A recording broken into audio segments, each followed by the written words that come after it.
to board of directors, board of supervisors to order. Minutes are being taken by recording the Zoom account or the Zoom call. Val Humble present. Mary Helen. Mary Helen present. Kathy, you're there? Kathy Kellen present. And Karen, are you there yet? Yep, Kathy present. Thank you, Kathy. Is Karen Myers on yet? Okay, not yet. First item on the agenda. Oh, we have public testimony first, and I guess that would include anybody out for the public on the call too. Is there any public testimony? Mr. Chair, I'd like to inform your other board members that my camera's not working today, so I'm not being reclusive, just technologically challenged. We won't take offense. If it's of any help, Jim, the guy that does technicals, there's a technical director for Sarah Architects. I was just in a meeting with him and he couldn't even get his Zoom on his laptop to work. So he had to call in and I said, oh, I just feel good when somebody as smart as he, so maybe there's just some kind of bug out there. Who knows? So I haven't received any notification of someone wanting to do public testimony, Val. Okay, so no public testimony. Let's move on to the next item on the agenda, which I guess is Mr. Rowe with the financial report. And I wanted to just clarify that we are instituting a new process where we are offering the finance and contract reports as informational items in your agenda, and we're proposing to not use meeting time to verbally go over those. But of course, you're always welcome to keep it as is and dedicate meeting time to that, or ask any questions you have from reading the packet. I'm We sorry. are trying to implement this across all the boards just to save time. I had plenty of time to review it. Yeah, that worked well.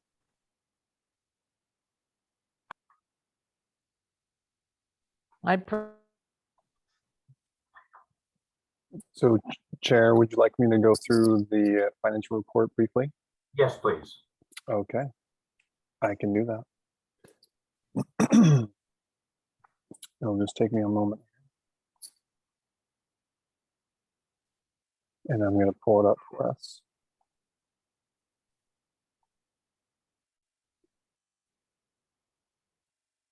Can you see my screen okay? Yes.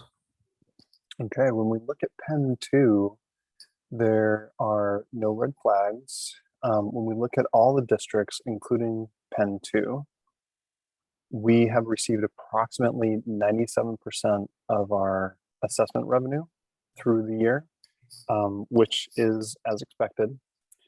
Our assessment revenue is less than budget, but it's over the prior year as expected. And our expenditures are also as expected. We're about 75% through the year. This report is through the end of March, and we are well under budget. We would expect to be about 25% under budget at this time, looking at our straight line forecast, but we're well below that, and we have positive cash flow through the year. So as I said, there's no red flags. Everything is as expected, and the really the only line item that I can recall right now that is way expended over budget is our security expenses, and that's across the board. So, and that is under, if I'm not mistaken, professional services or administrative services. One of those includes the security kind line item. Can I answer any questions or provide any clarification? Any questions?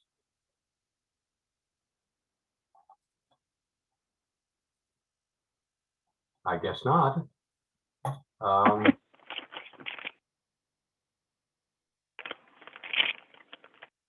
does that mean we're already ready to hear from Mark on the reef wells? I believe we have the proposed budget prepared to present today, if you're ready for it. I'm ready. Anybody, any other supervisor have any comments or? I know Karen's not here by phone now, for the record. You say Karen is here. Yeah. Hi, Karen. Yep. Hi, Hi. Karen. Thank you Karen, for Oh. joining. You're welcome. Thanks for calling and reminding me. Well, you are on the road. You have a really good excuse. That's how I'm viewing it. Oh, thank you. We all aspire to be on the road with you. I hope you know that. Well, it's only going to be in the low 70s today, so it's not a pool day, so it's kind of iffy. Well, you missed the 5 inches of wet snow we got. That was good fun. I really did miss it, actually. I love snow. But we had to suffer out here at 89 degrees. you have the floor, Ben. Thank you. I'd like to say, I failed to say good morning and welcome. I appreciate your time this morning. I have for you today the Pen 2 proposed budget. And this is included in your packet, a summary of the budget and also detail. What I've done in our presentation today is try to highlight the key dynamics of the Pen 2 budget. And so I have approximately 12 slides for you today to talk through those key dynamics. And feel free to stop me at any time, raise your hand, ask questions, and I'm happy to provide detail as we go along, answer questions. So what we want to cover today, I'm going to show a budget summary. I'm going to talk a little bit about what this budget will fund for Pen 2. I'm going to talk a little bit about the how we're balancing the budget, our reserves for Pen 2, what the reserves will look like for Pen 2 at the end of this budget. Then I'll go into more of a traditional presentation about the resources of the budget, the expenditures, our capital program, and next steps. So with that, when we look at the Pen 2 budget, it's balanced at $3.6 million of resources and requirements. And just for clarification, when we say resources, that includes our reserves, and also the requirements includes our ending fund balance, also our reserves. So you can see that our reserves is about $2 million. So 1.6 million of that budget is our actual capital program and our operating expenditures. When we look at the expenditures or the requirement side, really the big story for Pen 2 is your capital program at almost $1 million at $990,000. It's 28% of your total requirements, and much higher than any other category.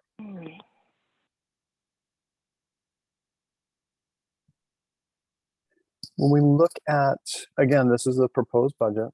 When we look at balancing the budget, our total revenue, that's excluding reserves, for next year is proposed at $1.5 million. And our expenditures is just over that at $2.1 million. So what that means is we are drawing from our reserves. We're reducing our reserves to pay for our capital program. And another aspect of that, you'll see a change in undesignated. So if you recall, the Bridgeton project, I believe, is in current year budget, but we moved that forward to next year's budget. So the Bridgeton project is $150,000. So that change that you see here in undesignated is reflective of the Bridgeton project, drawing on those undesignated reserves to fund that project, as well as a proposal to transfer about $139,000 from undesignated into your capital reserve at the end of the year. And the next slide actually shows you what your reserves will look like at the end of this proposed budget. So I know that was a lot of information. This budget does include drawing on reserves to pay for your capital program. But in the next slide, I'm going to show you what your reserves will look like at the end of this budget. So you will have forecasted approximately $400,000 in undesignated. The district can use those funds for anything it deems appropriate. You'll have at the end of this year, of next year, you'll have approximately $630,000 remaining in your capital reserve, and you'll have $325,000 in your operating reserve. Your operating reserve represents 2 months of your total operating expenditures. So on all the districts, you'll always want to have best practice 2 months of operating expenditures in reserve. So that will total about $1.4 million. And again, that's down about $600,000 of where we're forecasting to start next year. So I just want to pause there. Are there any questions or any clarification I can provide on those dynamics so far? I'm gonna ask a typical simplistic. Does it make sense to you to do this? I mean, it made sense to me, and I think maybe a year or so ago, we had a conversation about the drainage districts dissolving and budgets being merged and how that had all happened. Lisa Peterson, who was on the board then, and I both supported spending the money on the projects now, while we had, don't know if this is the right word, control over or how the money was spent. But when you explained about operating reserve, if we never got another penny from the property assessments, does that mean that we have, I'm trying to do the math, like 4 years worth of, 4 years worth of operating reserve or 4 months worth of operating reserve? That's a good question, Mary Helen. When we look across the districts, each of the districts this year is spending down their capital reserve. Penn 2 is a little bit unique, is you have that Bridgeton repair that resides in your non-capital program, actually resides in your operating expenditures. So big picture, yes, it does make sense to me to move forward with these projects. And I'm looking at all districts as well as Penn 2. This budget really reflects progressing or moving forward the priorities that we've set for each of the boards. We know the Bridgeton repair needs to happen. We know that your capital program includes the district's portion of the PMLS project, the core project. And also a few other highlights that I'm going to make in a few minutes. So short answer right now, yes, but I guess what I would encourage you to do is maybe ask the same question after the next 10 slides or so. Okay. And then I'll continue to answer your question as we go through the next few dynamics that we're going to cover. Okay. If that's all right. Yeah, that's fine. Yeah, good question. Any other points of clarification before we move on? When we look at this budget, what you're really funding with your budget, with this proposed budget, is our core mission maintenance, the Bridgeton repair that we already talked about, the Bureau of Environmental Services, the IGA tasks that Penn 2 has elected to complete for them, the emergency operations plan. So this is a significant increase over prior years, but each of the district budgets includes their portion to contribute towards, bless God you, bless you. a more robust emergency operations plan development. And of course, your capital program. Your capital program is including the PMLS or the core project this year. I'm going to talk about that a little more specifically.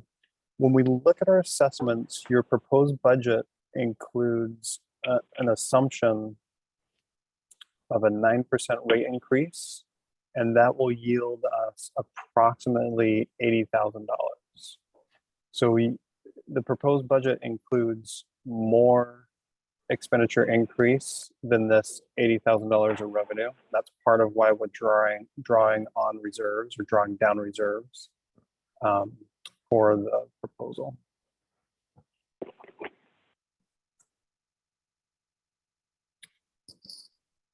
So this is still revenue. We're still talking about revenue coming into the district. When we look at our service contracts, that includes the City of Portland stormwater intergovernmental agreement. That's going up approximately 2% for the district.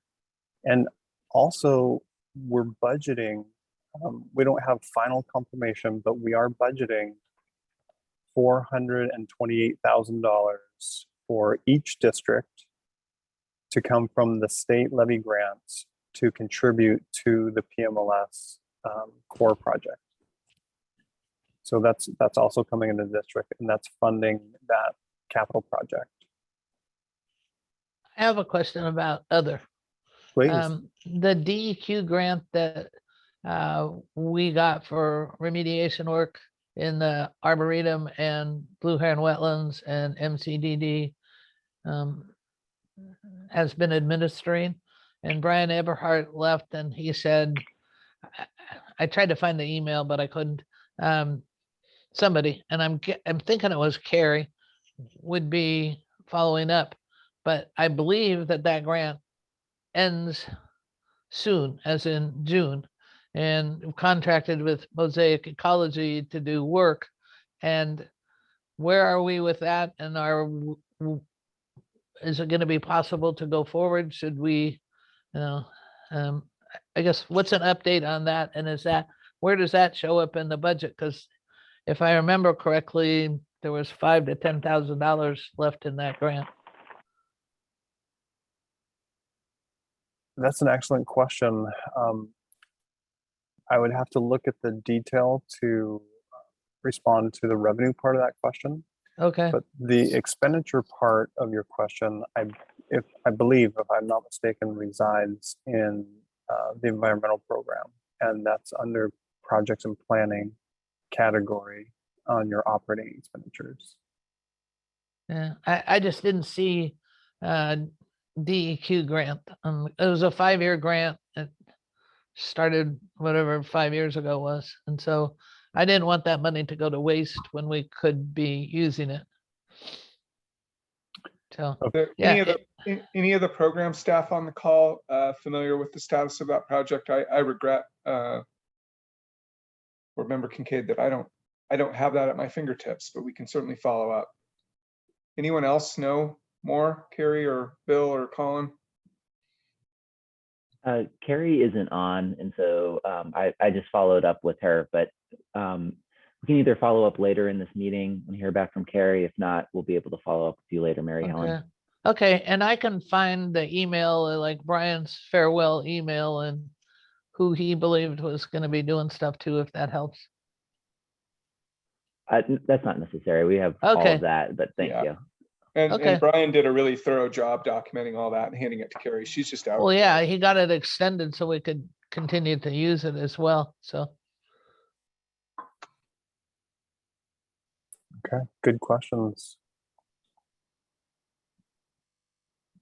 When we look at your materials and services, the proposal is going up by $86,000. And if you recall, your assessments are also going up, proposal assumption approximately 9% or $80,000. So the materials and services, part of that increase is for outside counsel in preparation for our dissolution proceedings.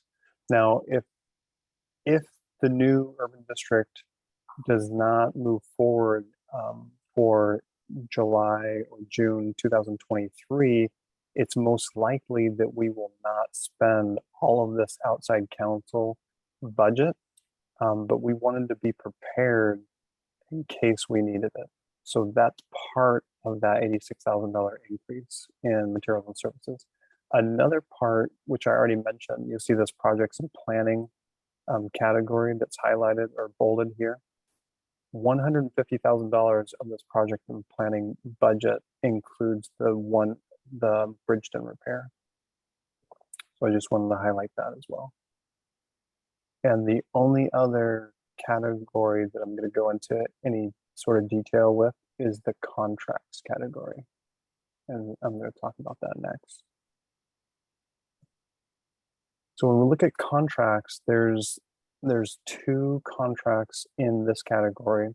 One is the JCA, and all the districts are contributing towards the JCA. That contract expense is going up 5%, and that's across the board. Each district has that in their budget. And also the MCDD administration is going up approximately 10,000, which equals 5%. And that MCDD administration, just for clarification, reimburses MCDD for the staff time and materials of the work that we complete on behalf of Penn 2.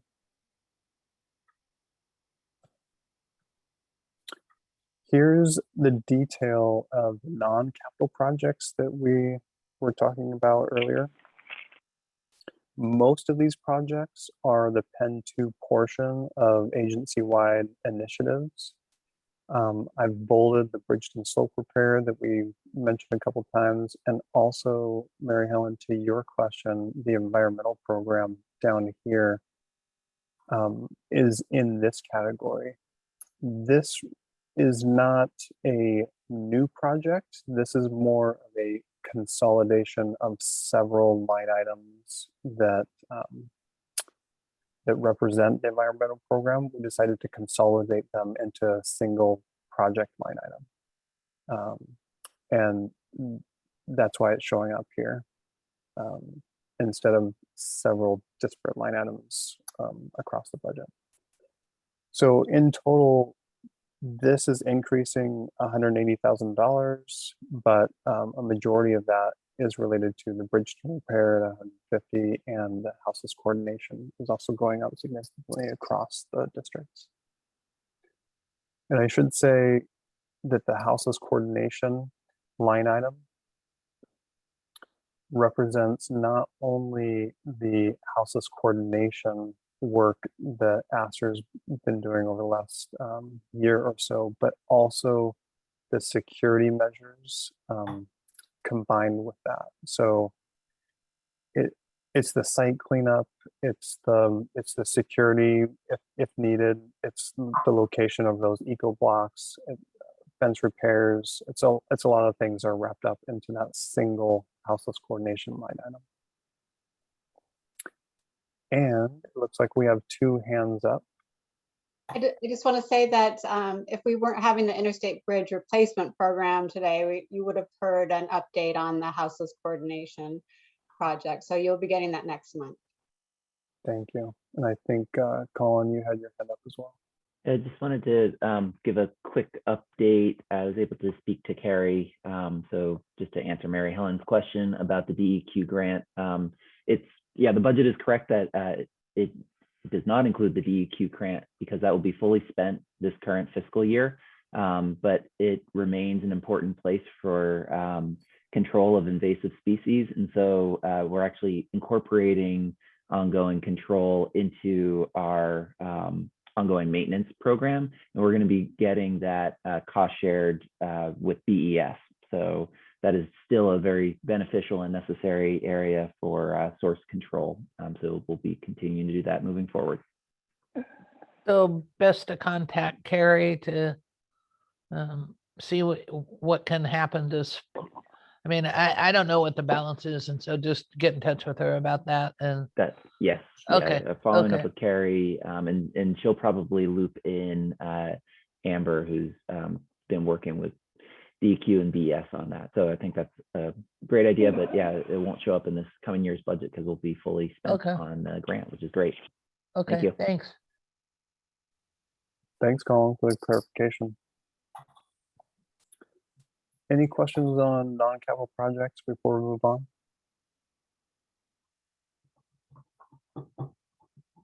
Next, we're going to talk about the capital program. So like I was saying, your capital program is almost $1 million this year. A majority of that, over half of that, is the PMLS project. And as I mentioned, we are budgeting to receive $428,000 in state levy grants, which means the district's contribution to that project is approximately $107,000 next year. The remainder of the capital program is the 13th Avenue discharge pipes, the OSHA fall protection, and the SCADA system upgrades.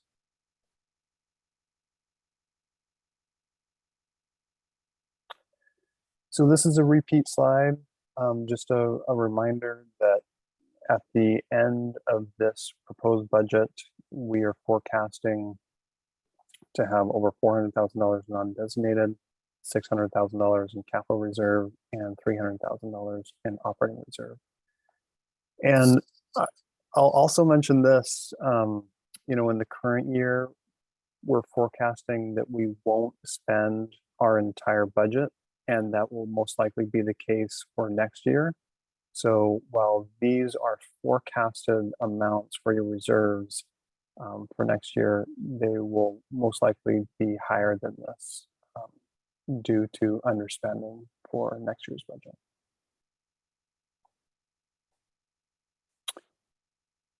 I know this is a busy slide, but I just wanted to give one more opportunity for folks. If this is the summary of the Pen 2 budget that's included in your packet, and just wanted to provide an opportunity to provide any clarification or questions before we close up.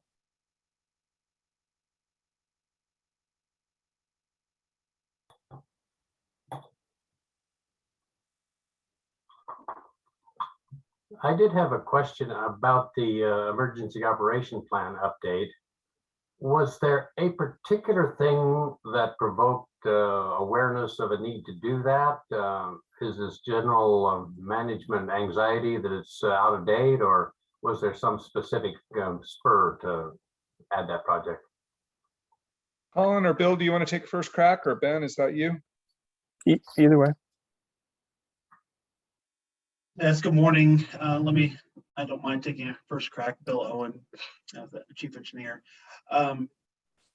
That's correct, Val. The impetus for doing more work on emergency operations plan dealt with the Veterans Day storm that created some flooding issues in eastern MCDD, closer to Fairview Lake and the 142nd Cross Levee vicinity. And what that prompted us to consider is, while we have some general methods that we would implement to address internal flooding issues, not necessarily flooding that would come from the Columbia River, but just rainfall that would occur and generate high water within the districts. While we have a general understanding of what we would do, we don't have as detailed or thorough, honestly, of a plan as we do for our Columbia River event. We do have a flood emergency action plan that we've finished, I think, back in 2016 for an external flooding situation. And then there are various triggers of water levels on the Columbia River where we would prompt action. we don't have the same type of information internally for internal events. And so we'd like to start to pull together that type of information and have something that's documented and can be referenced for others. In order to do that, we need to do some more thorough computer modeling of each of the basins upstream of the pump stations. We do have some of the modeling for from the drainage master plan, but the type of modeling needed for this is a little more detailed. And so we're going to build off of that work from the drainage master plan and do a little bit more work on modeling that help us identify those triggers for action for internal events. So this is the first stage of that work. I hope that answers that question. Yeah, thank you, Bill. So to summarize, the weaknesses of the old plan was that it emphasized too much or emphasized primarily the river threat rather than the rain threat. And now you want to add that additional understanding of how we're going to deal with that and document it. That's generally the case. I would use maybe some different words. I think the plan that we do have that deals with the Columbia River is solid and is applicable, and it was only written for the external events. We need to expand it and create basically a supplemental or complementary plan for internal events. And that's what this work will start doing. Okay, got it. Thank you. Yep. Thanks, Bill.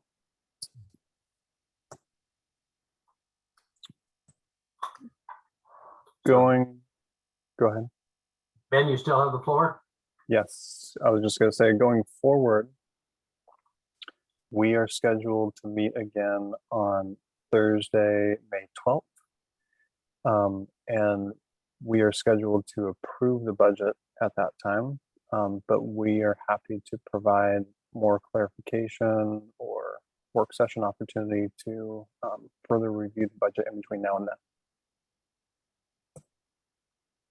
And I appreciate your time. Thank you. Any other questions? If not, then are we ready to proceed with the agenda? If I remember that, what is it, Colin? I have to go find my document again here. Mark is up next as for relief wells. Yeah, Mark Wilcox, right? There you are, Mark. Hello, everyone. I'm going to make this fairly quick. I think actually, first off, good morning to everyone. I'll make this fairly quick in the interest of time. I just wanted to give you a final update on the relief well testing and give you an opportunity to ask any questions. We have, can everyone see my screen? Yes. Okay. So we've completed our Levy Ready Columbia JCA funded effort to finish the relief well investigations. And I think we've given you a couple updates along the way. So I'm going to whip through these slides. I think everyone here knows what I think. I put this slide in here in case there was any new members. I think you all have seen these past few presentations. The relief wells are basically to deal with a confining layer under the levee where there's water that comes up through, and bottom line, it presents an opportunity for boils and other things to form. So these relief wells stave off this type of undesirable seepage through our levee. And the relief wells in Pen 2, also no surprise, we have 5 of them. They have all now been retested. So this is the basic chronology. They were all placed in 1958. They were tested in 2016. We found that some of the work that PBOT did to reroute Schmear Road contaminated some of our wells. These kinds of wells should be inspected and tested every 5 years. They should be sort of inspected visually every year, and but CCTV'd and tested every 5 years. So we began that effort in 2020 after doing some cleanup of debris that had gotten into the wells in 2016 or 2015, I think. And then no thanks to COVID, which made our life a little bit difficult getting access to the relief wells over by the Shamir pump station, but we finally did it. And then there was some follow-up testing recommended. And so that was completed in 2021, and we received the report in November of 21. These are some pictures that you've probably seen before. This is the type of material that came out of the bottom of the wells. And basically the lower half of the wells is a perforated section. This is some of the material that came out of the wells, and you'll basically some additional sedimentation has occurred since then. These wells are sort of at the end of their service life. They are generally performing well. And this is the big table of all the results. I summarized this a little bit more neatly in the board memo, but essentially the two western wells are performing adequately.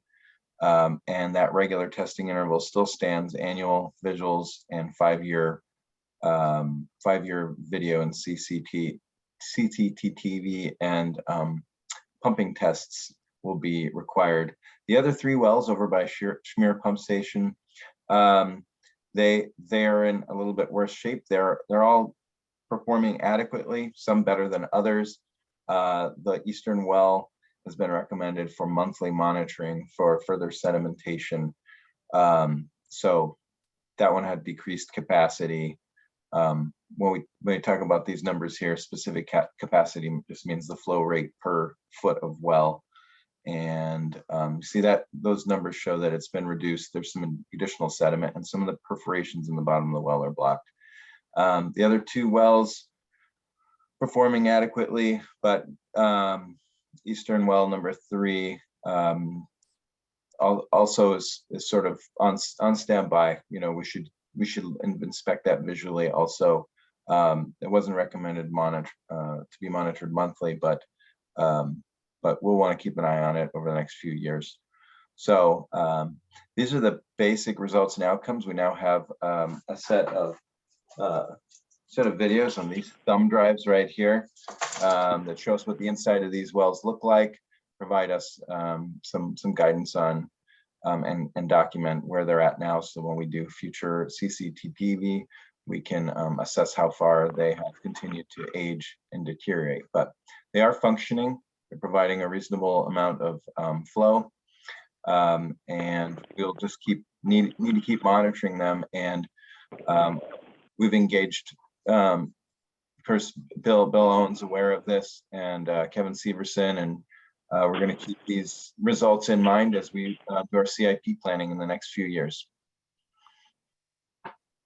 And on that note, I think that is all the news that fits a print on the relief wells. Do you have that picture of where the wells are, the labels, which one's Western 1, Western Sure. 2, what the name? Oops. Yeah. I see. Okay. Eastern 1 is the most eastern, and that's one. It's sort of a traditional Western left to right. So the Eastern 1 is this one here. It's the westernmost of the Eastern. Okay. It's a kind of a regrettable nomenclature here for these wells, but you know. I just wanted a clearer image of exactly where they were. It looks kind of like they're under the piles of wood chips. They are right next to the fence line there, so they're just inside. And you know, we cleared some houseless encampments there last year during COVID. They were kind of spread all over them, but we don't have any reason to believe that they were contaminated further by any of the activity during the pandemic. But the good news is, you know, the outfall is right here next to Shamir pump station, and that usually always has some nice clear flow, constant flow, which shows you that it's moving that groundwater through the system all times of the year effectively. Thank you. There was another idle thought I had, and I wondered about those chunks of cement. Those come out of one of the western or both of the western uh, uh, wells. Did that look like vandalism, or what did that look like? Well, I think Bill pointed out to me when he came on board, these wells were not really adequately capped back in the day. In some cases, they were actually open wells. They're now all secured with covers. And actually these western wells, they are at a higher grade than they were before the Schmear Road improvements in 2015, 2016. So Schmear Road was kind of pushed there to the right to align the intersection better. And in doing so, they also raised the grade by, I recall, 7 to 10 feet.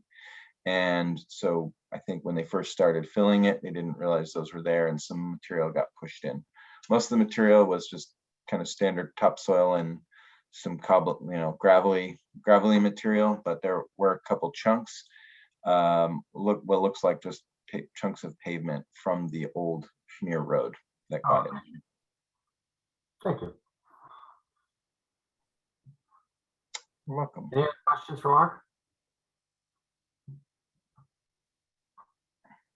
Thank you, Mark. You're welcome. That brings us up to our board vacancy. Has Eric joined us? No. After I that's said he reads his text all the time, he hasn't responded. So can we just go ahead and make a nomination? It's not necessary for him to be here for you to proceed. Yeah, no, I told him it wasn't, but I thought maybe he might want to. Yeah, well, let's do that. Do we have a motion to fill our vacant board position? Yes, I'd like to do it because I'm the one that prolonged this whole thing. I nominate Eric Molander to fill the vacant position on the Penn 2 board. Thank you, Mary Helen. Do we have a second? I second that. Thank you, Kathy. Are there any other nominations? Is there any discussion? So staff advises, do we need a roll call vote for this, or is it, you're shaking your head, Wendy? That would be great. Thank you. Okay, all in favor of appointing Eric Molander to fill the vacant seat on our board, say aye. Aye. Aye. Aye. Didn't hear you, Karen, but are you there? Could we do a roll call, Val? I apologize. Okay, Val Humble votes aye. Mary Helen? Mary Helen votes aye. Kathy? Kathy Kellen votes aye. Karen Myers? Karen Myers votes aye. It's unanimous. Eric Molander will be appointed, or is selected. I guess he needs to be sworn in and before he's officially a member, right? I'll follow Wendy, up would with him to get his oath of office notarized. Thank you. So you'll notify him of his election and get it finished. Thank you. Thank you. Okay, Great. Wow, we're actually ahead of schedule. we now Do have you want to use these few minutes? so our guests are not yet arrived for their presentation. Is that We're correct? scheduled to come at noon. Mr. Chair, I have a short update for you. We could do that now if that's up to the supervisor's liking. Let's do that. Again, I don't have, thank you, first of all of you for your volunteer time, and thanks for helping us move the budget. I want to express my appreciation to our finance team and our program staff for getting all the numbers in and connecting up all the wiring that has to happen among all the different districts. So for a bunch of us who were new this year, it was a big learning experience, and we got a lot of help from everyone. So thank you. And if you have questions between now and when y'all are supposed to vote to adopt, please let me or Ben or Keith know, and we will do our best to get you answers promptly. I want to apologize again for my camera situation, but I'm very jaggy and so on. I look way worse than normal. So a couple of things I want to share with you is we are continue to make some progress with a lot of help from our partners on the house lift situation. We are actively partnering with PBOT and other agencies for an access security plan for the area right at I-205 and Marine Drive. And we are getting good help from our partners there. So you should, in the next few weeks, be seeing the placement of some either Jersey barriers or eco blocks in that zone to prevent further vehicle access, unauthorized vehicle access.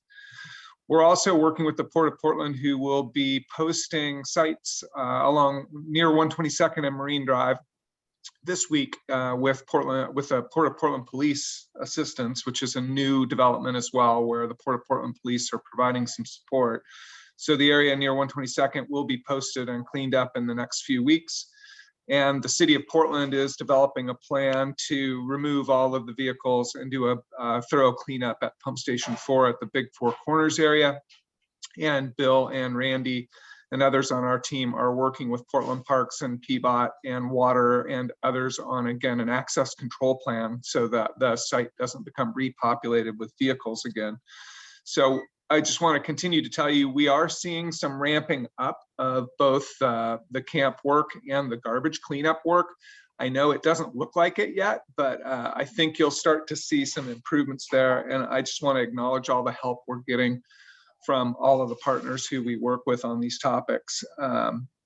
The other thing I want to share with you is that we are in the midst of a lot of new hiring activity, which is really exciting. We're not adding a lot of new FTE, but we are juggling the forces as they were to better serve the landowners. And so in that regard, we should be posting a position for the Director of Finance and Administration, which is the position Keith is holding on an interim basis.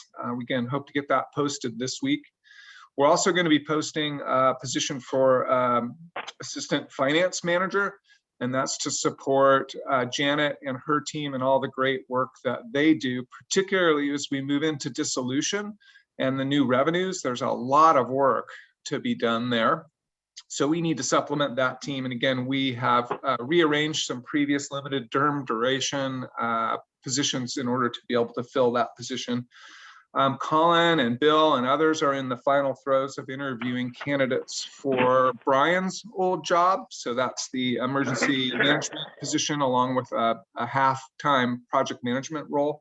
We have some good candidates there. We'll await their ruling on who they want to pick. We're also nearing the end of a process to fill an office manager position. And that's to backfill for Emily, who has transitioned over, as you know, to help with the transition to the urban district. So we're getting close to being able to select someone there.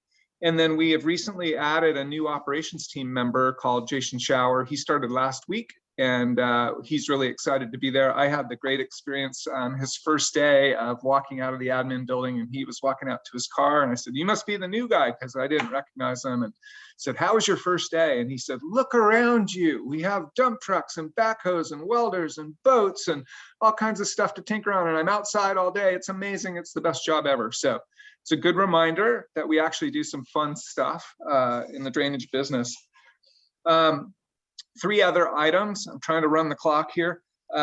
We are just beginning the assessment process for next fiscal year. So we got all the team together along with our outside QA QC helper to walk through that process. So we're beginning, as we finish up the budgets and we know what our revenue needs are and what our cost drivers are, we can then move into the calculation of the various assessments. So that work is underway and ultimately is critical to our ability to continue to operate. I want to thank the team who does all of that. In particular, Andrew on our team is pretty amazing. So thanks to everybody for bringing in the money, and thanks to the landowners for paying the bills. I want to call out Evan for her great work in keeping some polling work going. We are working with FM3 Opinion Research, and we have an initial draft of a poll, and we expect over the next couple of months to get that poll out in the field. And that's really going to help us understand where the public lies on some of the issues of setting up the new district, the potential bond measure, and the new revenue model. So I want to thank Evan for all her work on that. And then the last update that I want to provide, you all know that MCDD's board adopted an equity policy. that equity policy calls on the staff to develop department-specific and an agency-wide equity action plan. Because of the timeline for, we hope, dissolution, what we are doing is we're taking that guidance and policy from the MCDD board, and you all adopted a resolution sort of confirming that direction. And we are creating an equity framework, and we're creating that equity framework, which essentially helps guide the development of an equity action plan. We're developing that under the rubric of the urban district.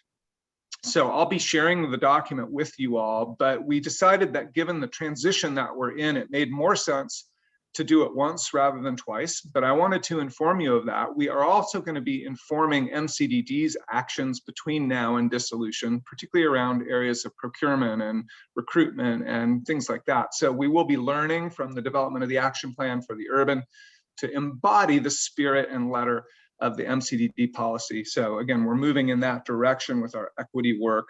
And it is now noon, and I see our guests are here. And so I'm going to stop talking. And again, if you all have any questions, please don't hesitate to reach out to me, and we'll make sure and follow up. And you'll be seeing, I'll be getting, I hope, an draft equity framework to the urban board, probably right around their April meeting. It might slip a little bit. We're doing some further internal review, and with our limited legal capacity with Kelly's departure, it may take me a little bit longer to get that into the hands of the urban district, but we'll make sure and share it around when we do that. So with that, I'm happy to answer any questions, or we can move on to our guests. I don't have any questions, but I have a comment. Oh, I'm sorry, Val. Go ahead. Before we turn it over to our Interstate Bridge guest speakers, could you give us the latest on what the situation is nationally on the funding that may support the project by the Corps of Engineers? Evan or Colin, do you want to handle that one? Sure. I think to keep it really brief, we are in really good shape right now. We got into, our project was included in the president's budget, which just came out about 2 weeks ago, fully funded for the first year of design. And so typically Congress does not tend to cut those projects out of the president's budget. They use that as the start of their appropriations package for the year. So I say typically because, you know, it's Congress and things could go differently, but we feel very, very confident that at least we're in really good shape to get funding for the first year. That you know, we're pursuing other pathways to try to get funding for more than 1 year at a time, but at a minimum, we need 1 year at a time. And so we're in great shape to get that lined up. And we also have, based on all of, as your budgets get approved, we also have the local match for year one lined up. So as long as everything continues to move forward smoothly, we should be able to start the fall of 2022 and have funding lined up. Excellent news, Evan. And then just a quick supplement to that. It's a step on the way to funding, but I did have the opportunity to have a text exchange with Representative Peter DeFazio last week, and he's enthusiastic about our project, and in his role as chair of the appropriate Public Works Subcommittee is working hard to try and win an authorization for our overall project. And we're confident that with his support, we have a high likelihood of success. Of course, it's not done until it's done. But again, the cards are lining up nicely for us. And in terms of being included in the president's budget, we did not expect that. And so it is really, really good news. And I think speaks really highly of the work that Evan and Colin and the public affairs team have been doing with all of our partners. So thanks to those guys for building the trust up and making sure people understand the importance of the work we're doing here. Yes, thank you. So Mary Helen, was there something you had for just briefly? You're muted, Mary Helen. And the most important thing I was trying to say, I just want to commend everybody for all the work you've done, and on the equity plan, on your future role. But what I wanted to add a little bit is, Evan, I think I'm going to speak on behalf of my other board members, and they can't get me to slap me. So involve us in community outreach, because I'm finding that even the most who should be the most informed residents don't have a clue what's going on and they're confused and don't want to, when you're doing your polling, one of the things that's going to pop out is some kind of question about, do you want to pay more or something along those lines? And I have found no good answers to that, and I refer them to you, and I don't think they follow through. So a while back, a few years ago, Airport Futures did that postcard about extending the third runway, which is the probably second most possible thing to convince people of. And they had a postcard that says, when the rubber hits the road. And that just became a calling point, and people could figure that out. So I want to be able to help, and I'm going to offer that the board should become more involved in that, because we're on the ground, on the streets, talking to people. So, but you've done an excellent job, and I really appreciate everything you did. One other just quick question. Jim, I want to make sure that I understood. You said that you would share the MCD plan and the equity. If there's a possibility that there's like a standard equity plan so that every district or the urban flood safety, which will, become the 4 drainage districts, so that we have a consistent stand so that we can say this is the equity plan. Thanks for the question. As I tried to explain, probably ineptly, we are developing an equity framework for the urban district, and that will be the emphasis of the framework based on the new authorities and the transition time that we are forecasting. We will take elements of that equity framework and apply them where appropriate to MCDD as that action plan emerges. So between now, or when I first get you this draft document, and ideally sometime close to the end of this fiscal year, we will have worked with the urban board sufficiently that they will feel comfortable in adopting an equity framework, or perhaps sometime in July. And then that will be the basis for the development of the equity action plan. Okay, thanks. I appreciate that. And also all your putting up with my numerous questions about the equity plan. You're doing your job. Okay, so we are now ready to hear from the folks who want to build a new bridge. Wendy, do you want to introduce our guest speakers?